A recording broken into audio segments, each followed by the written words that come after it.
my friend, Jacklyn Pamela Campbell. Sorry, I just said your whole name. She wrote a children's book entitled Lynn and Margie's Listening Ears. So my friend is an author.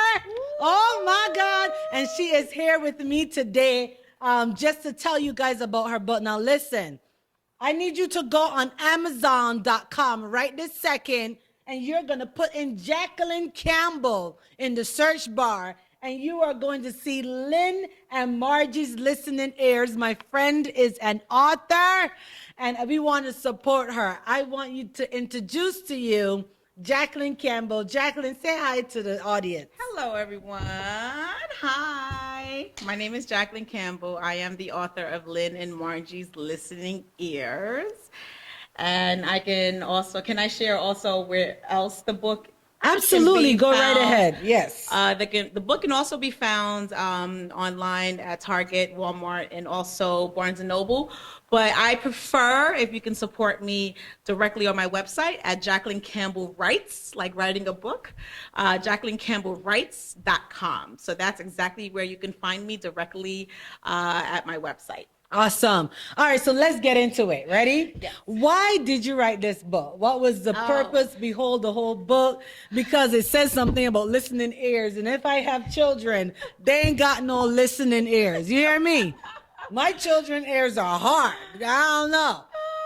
So let's talk about it. Why did you write the book? What was the circumstance behind the book? Talk to me. So first things first. First of all, thank you so much for having me. Absolutely, absolutely. And I just want to first say that I've been my background's in education. I've been in the education field for over 18 plus years, and I have a set of fraternal twin girls. And when I wrote the book, many of you may or may not have known that I was married for over 11 years, and I was married for some time, and in 2019, my ex-husband and we separated. As we know, 2020, COVID hit, and everything shut down. Oh, who you telling? So what ended up happening is, of course, everyone had to work remotely, right? Yeah. So as we worked remotely, of course, children had to start working from home. Learning from home. Oh my gosh, I was a teacher. You were a teacher. Woo!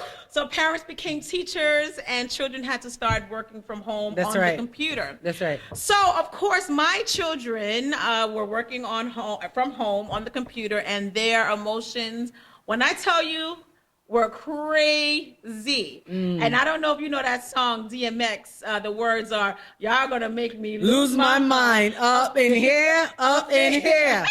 Woo!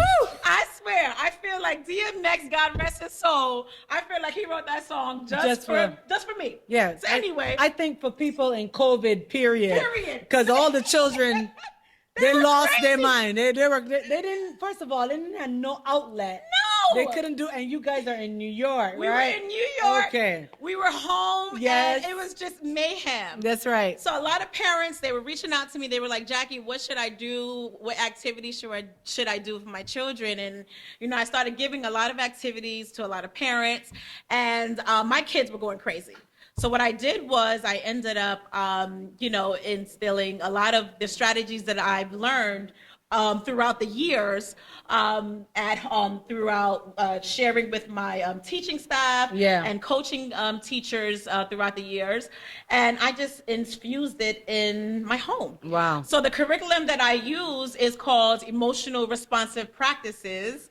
What is it? Emotional Responsive Practices. Say that one more time. Emotional Responsive Practices. My emotional responsive practices is sit your behind down unless you're gonna get a whooping. That's mine. Oh, okay. So let's break this down. So okay. Emotional responsive practices is basically a tool that you help children self-regulate their emotions. So instead of talking at them, you're actually talking with them. Really? Does that work? It does help. And you're actually talking to children at eye level. You're showing them how to use their words, and you're directing them to express their emotions. And what happened is I started encouraging my girls to use their words in an effective way. So instead of them having tantrums, they would say how they felt in the moment. Right. So we would put words on how they felt on the wall. Yeah. I would create a cozy corner and create a safe space for them to express their emotions. Okay. So what I did in the home, I said, you know something, Jackie, let's just start putting all of what I'm doing in the home. And I just started writing it all in a book. And that's exactly how Lynn and Margie's Listening Ears came about. Amen. So the name of the book, Lynn and Margie's Listening Ears, Lynn, my daughter, her name is actually Maya Lynn, and Margie, her name is actually Morgan. Right. And that's the book. Okay, awesome. This is good. So I'm gonna read you guys the summary. It says, Lynn and Margie's Listening Ears is a children's book about a set of fraternal twin sisters who have had to stay home from remote learning due to the coronavirus. The girls face certain challenges, and if you can agree with that, I need you guys to drop a comment, because for me, the challenges that I faced during COVID is that I had to be a teacher and I am not. Right. Okay. Correct. I had to create a space. I didn't do what you did, because I'm a Caribbean girl. Okay. We take belts. Sorry. Don't come for me, because I'm not saying I'm abusing my children. No, you're not. But I had to, use spare the rod, spoil the child, kind of certain stances. And this is how we had to do it. I had to go out and buy a trampoline and all types of different things, especially during COVID. So tell me a little bit more about your book. Now, I see you have at the back of the book some vocabulary words. How did you come up with the vocabulary words? So what ended up happening is I thought of words throughout the book. There's so many words in the book that are highlighted. So the words that are in the book, they're larger than typical, right? So my daughter Morgan, for example, instead of saying that she's active, I said in the book she's rambunctious, right? So just a perfect example, a typical 7-year-old may or may not use the word rambunctious. So I thought of words that our babies may or may not use, and I highlighted it throughout the book to increase language development. So when I thought about it, I said, you know something, let's throw all the words throughout the book, and let's list all of the words towards the end and create an actual vocabulary list of words to increase the language development. Then towards the end of the book, there are parent resources and tips as well, because guess what? Throughout the book as well, you see an example of myself getting really, really angry. And because as parents, and I know you can relate as the audience, that we as times, we get so frustrated and upset when the kids just don't listen. Yeah. And I'm not saying, like, parenting is very challenging and it becomes very difficult when you're saying something to your child and you have to repeat constantly and constantly and constantly. And I feel like it's like they purposely sometimes they don't listen. I just feel like sometimes, I can't say this part is on purpose, but I think it's just children. They try to challenge you.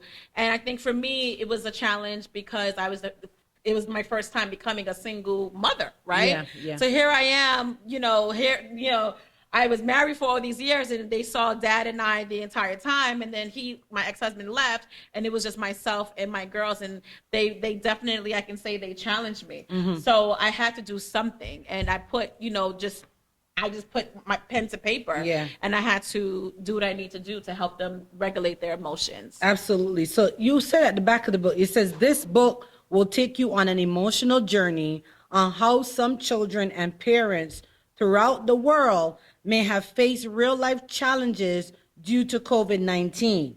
Now, let's talk about that just a little bit, about the emotional challenges of the children. What can you say are some of the emotional challenges your children went through during COVID-19? Well, I can honestly say, like I said, the fact that my ex-husband was no longer in the home, for one, the lack of male figure being in the home. So dealing with that emotion. So me using emotional responsive practices to help them self-regulate their emotion. So me helping them regulate that alone was just a transition, right? Okay. And it was only but so much I can do, right? So I had to even, transparent moment, I had to even seek elsewhere, right? I had to also say, okay, let me get a child therapist to also help them navigate additional emotions as well, because for my children, being a product of divorce, parents who has experienced divorce, it was very challenging, right, for them. So them being going through COVID and then them seeing two parents get divorced was very challenging for them. Right. What about the other emotional challenges that they face as it relates to COVID-19 itself? Because there are so many kids that went through COVID-19, and I can say for sure, like my kids, they were not used to not being in school, So not having their friends. So what are other emotions that challenged them through COVID-19? So I would say because they were twins, they relied on each other heavily, right? Yeah. They stayed connected to each other. And then also I allowed them to stay connected to their friends as well, because thank goodness for technology. But I would say their schoolwork. Right. One of them in particular, I would say honestly, her schoolwork declined somewhat in comparison to the other child. We don't want to compare twins, right? But I would say there was a decline academically, right? Because, and I think a lot of parents may have experienced that as well, where children suffered academically because once again, as a parent, there was so much you can do as well, because you also had to work full time as well. Yes. So you're trying to stay on top of your own work, but then you're also trying to meet the needs of your children, and you began to notice a decline as well. Yeah. So then with that, I had to work hand in hand with the principal and her teachers, and to see how else I can get additional support at school as well. Yeah, yeah, that's so true. I think emotionally, a lot of children, they suffered with that being enclosed. That, I feel also too, like for example, my oldest daughter, she couldn't come out to the house. Yeah. They didn't have any place to play. Yeah. You know what I mean? And it was a drastic change. You had to start wearing masks. Yeah. I mean, you had to start doing so many different things. And I think a lot of children that went through COVID-19 can have a testimony for those to come, because that emotional what's the word I'm looking for? Season. Yes, season that they went through, not being able to go outside, not being able to communicate. Now now we're getting back into, even us as adults went through that emotional phase. Yeah. All right, so tell me a little bit more about your book. Tell me, so right now I'm on page 17. It says, on the other hand, when you do listen, I feel calm, relaxed, and sweet. I listen to you when you ask your favorite breakfast: pancakes, scrambled eggs, sausage, and hot cocoa. It would make me feel so much better if you could listen more. Mama continues. So if you go to page 16, right before it, if you see, I don't know if you want to just show you the viewers. Okay, yeah, page 16. That's an example of me losing my mind. Yes. Because at that point, I just lost it, right? Because at that point, it's just me just connecting with the audience and connecting with other parents and really showing my own emotions, and me explaining to the children that, yes, we also have a breakdown, right? And we're also saying, like, look, when you don't listen, this is what we're feeling as well. But we're not throwing things, we're not having tantrums. We're just also feeling a certain way also when you don't listen. It makes us feel also angry as well. That's right. But we want you also to listen. We're just not having a tantrum, but we want you to listen as well. So if we can coexist together, and if we can connect together and just communicate, the world will be a better place. That's right. If we're asking you to do something, please just do it. Listen. That's what we're asking you to do. This book, if you buy this book, okay, for your children, and also read it together with your children, This will help your children understand, how to regulate their emotions and put on their listening ears. Okay, I have a set of twins as well. Yes, you do. My twins are also fraternal, Yes. but they're a boy and girl. And trust me when I tell you, I had to ask the doctor to check the boy's ears just to see if he has a hearing problem. Because if I say go to the left, he goes to the right. I'd be trying to figure out what the heck is going on. But you guys need to get this book in your library, because it will help for all of those who have children. Get this book in your library. And you know what? If you text Keisha Parris Show on her website, so what was your website again? JacklynCampbellWrites.com. JacklynCampbellWrites.com. Yes. JACKLYN Campbell, CampbellWrites.com. Just go to that website, and if it has a discount, put in the Keisha Parris Show, okay? And you are going to get some freebies coming your way, okay? JacklynCampbellWrites.com. Put in the discount code, the Keisha Parris Show, and she's going to send you a little freebie. Not a free book, but some little freebies coming your way, okay?